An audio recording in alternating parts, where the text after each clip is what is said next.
अस्सलाम वालेकुम dear students, कैसे हैं आप? उम्मीद है आप सब खैरियत से होंगे। हम डिस्कस कर रहे हैं चैप्टर नंबर 3 और आज हमने एक्सरसाइज नंबर 3.1 जो है वो स्टार्ट करनी है।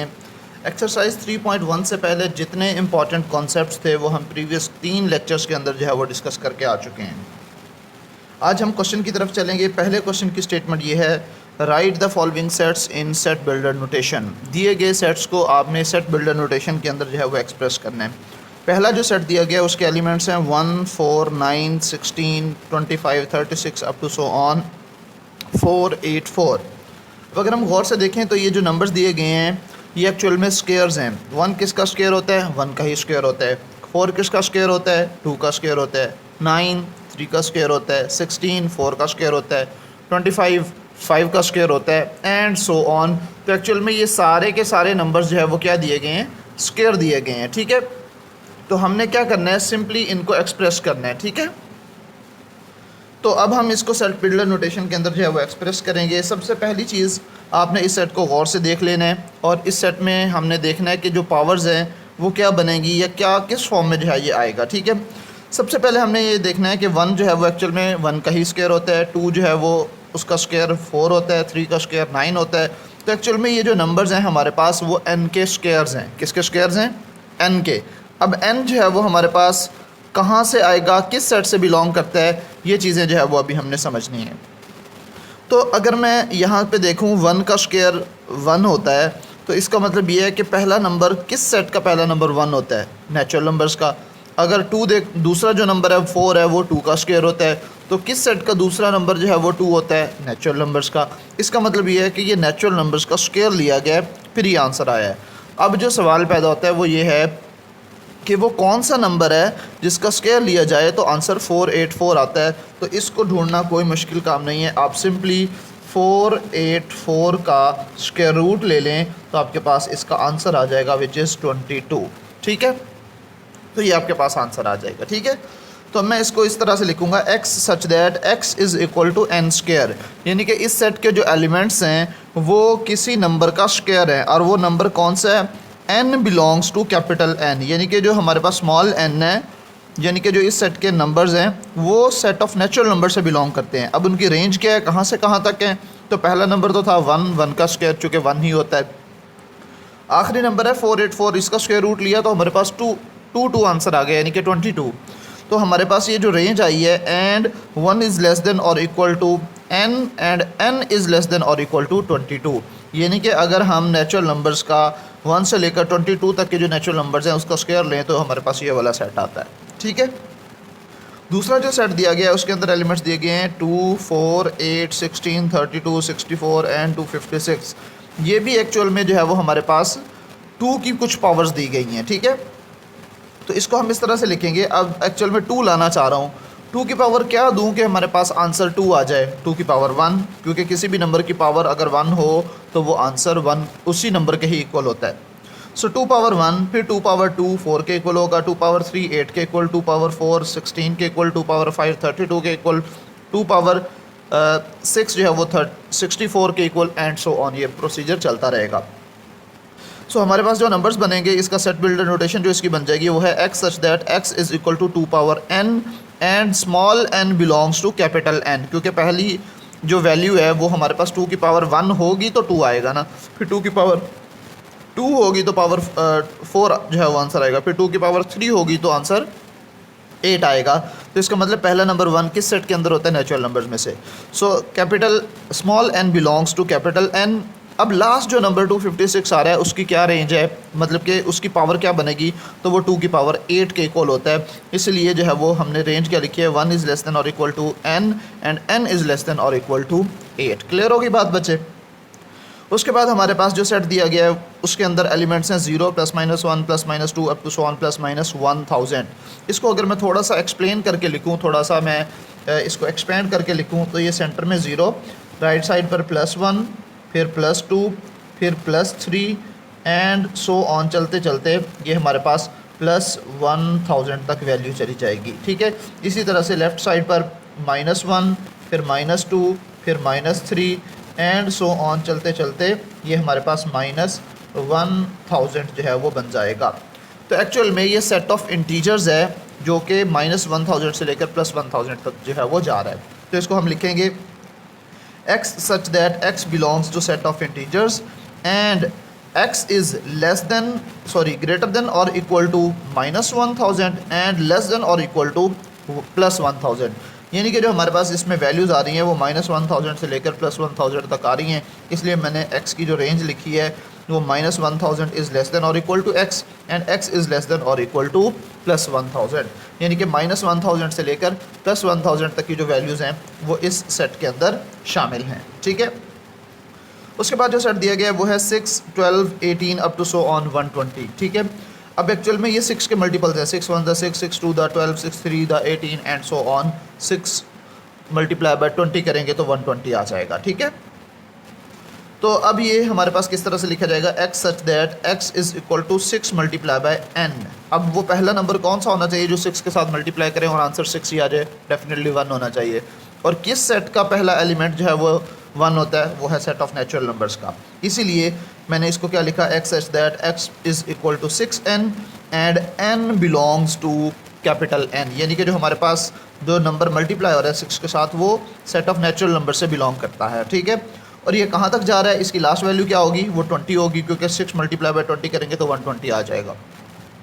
सो 1 इज़ लेस देन और equal to n and n is less than और इक्वल टू 20। तो ये हमारे पास पार्ट नंबर 4 भी सॉल्व हो चुका है। अब पार्ट नंबर जो 5 है उसकी वैल्यू क्या दी हुई है, 100, 102, 104 अप टू सो ऑन 400। यानी कि 100 से लेकर 400 तक की वैल्यूज़ दी गई हैं, लेकिन उसमें देखा जाए तो सिर्फ इवन नंबर्स हैं। तो हम इसको क्या लिखेंगे, x such that x belongs to capital E मतलब set of even number, and 100 is less than और equal to x and x is less than और इक्वल टू 400। और रेंज क्या है, जो इवन नंबर्स हैं वो 100 से लेकर 400 तक जो है वो जाते हैं। तो इसको इस तरह से सेट बिल्डर नोटेशन में हम एक्सप्रेस कर देंगे। उसके बाद जो नेक्स्ट पार्ट नंबर 6 दिया गया है उसके अंदर एलिमेंट्स हैं 1, 3, 9, 27, 81 एंड सो ऑन।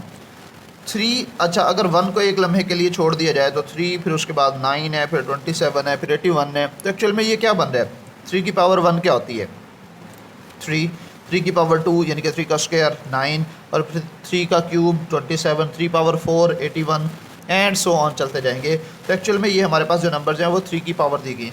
तो फिर ये 1 कैसे आएगा, तो किसी भी नंबर की पावर अगर 0 हो तो वो 1 के इक्वल होता है। इसलिए ये हमारे पास 3 पावर 0 है, ये 3 पावर 1 है, 3 power 2, 3 power 3, 3 power 4 and so on.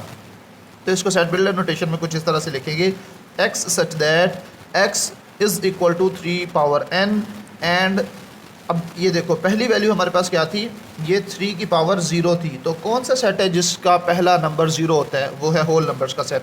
इसीलिए हमने क्या लिखा इसको, small n belongs to w, यानी कि होल नंबर से बिलोंग करता है। ठीक होगी बात बच्चे। उसके बाद जो नेक्स्ट हमारा पार्ट नंबर 7 दिया गया है वो है 1, 2, 4, 5, 10, 20, 25, 50, 100। ठीक है, तो ये हमारे पास वैल्यूज़ दी गई हैं। अब एक्चुअल में ये कौन से नंबर्स हैं, ये 50 है। ठीक है, एक्चुअल में ये वो नंबर्स हैं जो 100 को डिवाइड कर सकते हैं, लिहाजा इसका सेट क्या बनेगा, इसका सेट सिंपली ये बनेगा x such that x is a divisor of 100। यानी कि हमारे पास ये ऐसे नंबर्स पर मुश्तमिल है जो 100 को डिवाइड कर सकते हैं। ठीक है, तो ये 100 के डिवाइज़र्स का सेट है, सिंपल सी बात है। फिर उसके बाद है 5, 10, 15 अप टू सो ऑन 100, यानी कि ये 5 के मल्टीपल्स हैं। जैसे यहाँ पे ये 6 के मल्टीपल्स दिए हुए थे तो ये हमारे पास 5 के मल्टीपल्स दिए हुए हैं। अब सवाल जैसे यहाँ पे देखा था कि 6 को किसके साथ मल्टीप्लाई करें 120 आ जाएगा, तो वो था 20। तो अब 5 को किसके साथ मल्टीप्लाई करें कि 100 आ जाए, वो है 20। ठीक है, तो सिंपली हमने इसको रिप्लेस कर देना है, सारी की सारी वैसे ही हैं। यहाँ पे भी बिल्कुल सेम टू सेम है, 5n आ जाएगा, यहाँ पे 6n था, बाकी सब कुछ सेम टू सेम है। ठीक है, so x such that x is equal to 5n, यानी कि 5 के मल्टीपल्स हैं। कहाँ से स्टार्ट हो रहे हैं, 1 से स्टार्ट हो रहे हैं और 20 तक जो है वो जाएंगे।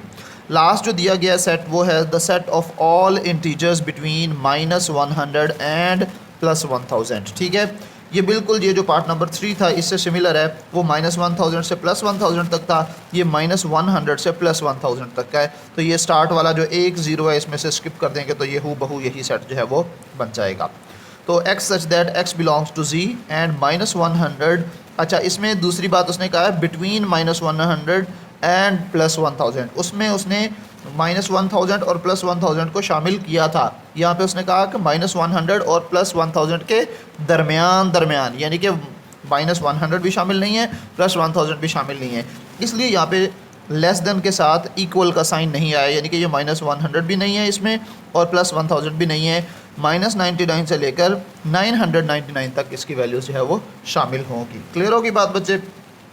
तो ये हमारा क्वेश्चन नंबर 1 तो कंप्लीट हो चुका है। ठीक है, अब हमारे पास क्वेश्चन नंबर 2 है। क्वेश्चन नंबर 2 की जो स्टेटमेंट है वो ज़रा आप देख लीजिए।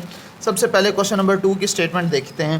क्वेश्चन नंबर 2 ये कह रहा है right each of the following sets in tabular forms. दिए गए सेट्स को आपने टेबुलर फॉर्म में लिखना है, यानी कि कहने का मतलब ये कि ये जो हमारे पास क्वेश्चंस दिए गए थे ना, अब हमारे ये आंसर्स बनेंगे, यानी कि इस तरह की फॉर्म में हमारे आंसर्स आएंगे। ठीक है, और जो पहले हमारे आंसर्स थे वो अब हमारे क्वेश्चंस बन चुके हैं। ठीक है, तो इनको हमने टेबुलर फॉर्म में लिखना है। पहला जो सेट दिया गया है क्वेश्चन नंबर 2 का part number 1, x such that x is a multiple of 3 and x is less than और इक्वल टू 35। यानी कि हमारे पास जो सेट है वो 3 के मल्टीपल्स पर मुश्तमिल है। वो 35 से छोटे भी हो सकते हैं और 35 के बराबर भी हो सकते हैं। तो आपने सिंपली 3 का टेबल पढ़ना है और 35 के इक्वल तक जो है वो लेते जाना है। क्या 3 के टेबल में 35 आता है? 11 को अगर 3 के साथ जो है वो मल्टीप्लाई करें तो 33 आ जाएगा। अगर 12 को 3 के साथ मल्टीप्लाई करें तो वो 36 आएगा। 12 के 12, 12 दूनी 24, 12 36, बट यहाँ पे लिखा हुआ है 35, पर 35 आता ही नहीं है, लिहाजा हमने नहीं लिखा। तो 3, 6, 9 अप टू सो ऑन 33 तक जो है ये हमारे आंसर में वैल्यूज़ होंगी। उसके बाद है हमारे पास x such that x belongs to r, यानी कि जो हमारे पास रियल नंबर्स हैं उसमें से लिया गया। And 2x + 1 is equal to 0, जो सेट दिया गया वो क्या है? 2x + 1। हमने सिंपली क्या करना है, इस इक्वेशन को सॉल्व करके जो आंसर आएगा वो हमारा इस सेट का आंसर होगा या उस सेट का एलिमेंट होगा। 2x + 1 which is equal to 0। ये जो +1 है जब ये राइट साइड पर आएगा तो -1 हो जाएगा, तो ये बन जाएगा 2x इज़ इक्वल टू -1। ये जो 2 मल्टीप्लाई हो रहा है जब ये इधर लेफ्ट साइड पर राइट साइड पर आएगा तो ये -1/2 हो जाएगा। तो जो हमारा सेट है वो है -1/2, यानी कि जो उसका एलिमेंट है वो क्या है? -1/2। सिंपल सी बात है। ठीक है, उसके बाद पार्ट नंबर 3 में लिखा हुआ है x such that x belongs to p, यानी कि प्राइम नंबर्स में से है। And x is less than 12, यानी कि जो प्राइम नंबर्स हैं वो 12 से छोटे छोटे होने चाहिए। तो पहला प्राइम नंबर जो है वो 2 होता है, फिर 3, फिर 5, फिर 7, फिर 11 प्राइम नंबर्स, यानी कि जो अपने आप पर डिवाइड हो सकते हैं और 1 पर डिवाइड हो सकते हैं, इसके अलावा किसी नंबर पर डिवाइड नहीं होते। उसके बाद जो पार्ट नंबर 4 दिया गया है x such that x is a divisor of 128, यानी कि वो तमाम नंबर्स जो 128 को डिवाइड कर सकें वो इस सेट के एलिमेंट्स होंगे। आप सिंपली 128 को कैलकुलेटर पर डिवाइड करना स्टार्ट कर दें, 1 से, 2 से, 3 से, 4 से। जिस नंबर से डिवाइड करने के बाद आंसर पॉइंट में नहीं आए, यानी कि होल नंबर में वैल्यू आए, वो इसका डिवाइज़र होगा। तो 1 पर भी ये डिवाइड हो सकता है, 2 पर भी हो सकता है, 4 पर भी हो सकता है, 8 पर भी, 16 पर भी, 32 पर भी, 64 पर भी और 128 पर भी। ठीक है, तो ये सारी वैल्यूज़ जो है वो इसके आंसर्स में शामिल हैं। उसके बाद जो पार्ट नंबर 5 दिया गया है वो है जी x such that x is equal to 2 power n and n belongs to capital N, यानी कि ये सेट ऑफ नेचुरल नंबर से बिलोंग करती है इसकी पावर। और कहाँ तक जा रही है? Exactly n is less then 8, यानी कि n की जो वैल्यू आ रही है वो 8 से छोटी है। तो 8 से छोटी वैल्यू जो है वो नेचुरल नंबर्स में कौन सी होगी? 7 होगी। तो यानी कि 2 की पावर 7 तक जो है वो हमने जाना है। 2 की पावर 1 2, 2 की पावर 2 4, 2 की पावर 3 8, फिर 4, 2 की पावर 4 16, 2 की पावर 5 32 एंड 2 की पावर 6 64 और 2 की पावर 7 128। अगर ये लेस देन के साथ इक्वल भी लगा देता तो फिर ये 2 की पावर 8 भी शामिल होता, तो 256 जो है वो इसमें आ जाना था। अभी ये नहीं आएगा, ये मैंने कैंसिल कर दिया, मिस्टेक हो गई थी। पार्ट नंबर 6 क्या कह रहा है जी? x such that x belongs to natural numbers and x + 4 is equal to 0। ये हमारे पास जो है वो x जो है वो नेचुरल नंबर से बिलोंग करता है और ये जो इक्वेशन दी गई है वो है x + 4। हम सबसे पहले इस इक्वेशन को सॉल्व करेंगे, फिर उसके बाद आंसर देखेंगे कि अगर वो number set of natural number से होगा तो फिर हम वो सेट के अंदर लिख देंगे, अगर नहीं होगा तो फिर नहीं लिखेंगे। अब देखो x + 4 इज़ इक्वल टू 0 है, ये जो हमारे पास प्लस का 4 है जब ये राइट साइड पर आ जाएगा तो ये x इज़ इक्वल टू -4 नहीं आ जाएगा। तो मेरा आपसे सवाल ये है कि क्या नेचुरल नंबर्स में नेगेटिव नंबर आता है? बिल्कुल भी नहीं आता। इसीलिए जो हमारा आंसर है उसमें कोई एलिमेंट नहीं है, क्योंकि -4 is not an element of set of natural numbers, इसलिए ये इसको एम्प्टी सेट ही लिखेंगे। उसके बाद है x such that x belongs to capital N and x is equal to x, यानी कि ये नेचुरल नंबर्स का सेट है और हमने सिर्फ वही एलिमेंट्स लिखने हैं जो x के बराबर होंगे। तो नेचुरल नंबर्स जो है वो बेसिकली हमने लिखने हैं, इसके अंदर 1 2 3 4 अप टू सो ऑन, ये सारे के सारे नेचुरल नंबर्स इसमें आ जाएंगे। इसी तरह लास्ट जो पार्ट दिया गया है x such that x belongs to integers and 3x + 1 is equal to 0। तो पहले इस इक्वेशन को सॉल्व करेंगे, आंसर चेक करेंगे आया वो सेट ऑफ इंटीजर्स में से आ रहा है या नहीं आ रहा। अगर आ रहा होगा तो सेट के अंदर आंसर लिख देंगे, एलिमेंट लिख देंगे, अगर नहीं आ रहा होगा तो फिर हम उसको खाली छोड़ देंगे, जो कि नहीं आएगा। इक्वेशन क्या दी गई है 3x + 1 which is equal to 0, ये 1 राइट साइड पर आएगा तो 3x इज़ इक्वल टू -1 हो जाएगा, और x जो है ये जो 3x के साथ मल्टीप्लाई हो रहा है ये 3 इधर आके डिवाइड हो जाएगा, सो x इज़ इक्वल टू -1/3 हो जाएगा। अब चूँकि जो -1/3 है ये सेट ऑफ इंटीजर से बिलोंग नहीं करता, इंटीजर्स में नेगेटिव नंबर ज़रूर होते हैं बट फ्रैक्शनल फॉर्म में नहीं होते, ये तो एक्चुअल में रैशनल नंबर से बिलोंग करता है, सेट ऑफ रैशनल नंबर से, इंटीजर से नहीं है। जब उसने कहा था कि इसके अंदर वो एलिमेंट्स होंगे जो सेट ऑफ इंटीजर्स में से हों, तो ये तो इंटीजर्स में से नहीं है, लिहाजा ये इस सेट का एलिमेंट भी नहीं है। तो ये आपका क्वेश्चन नंबर 1 और क्वेश्चन नंबर 2 जो है वो कंप्लीट हो चुका है। नेक्स्ट लेक्चर के अंदर इंशाल्लाह हम जो नेक्स्ट क्वेश्चंस हैं उनको डिस्कस करेंगे। आज के लिए बस इतना ही काफ़ी है, रिमेनिंग इंशाल्लाह नेक्स्ट लेक्चर में डिस्कस करेंगे। अल्लाह हाफिज़।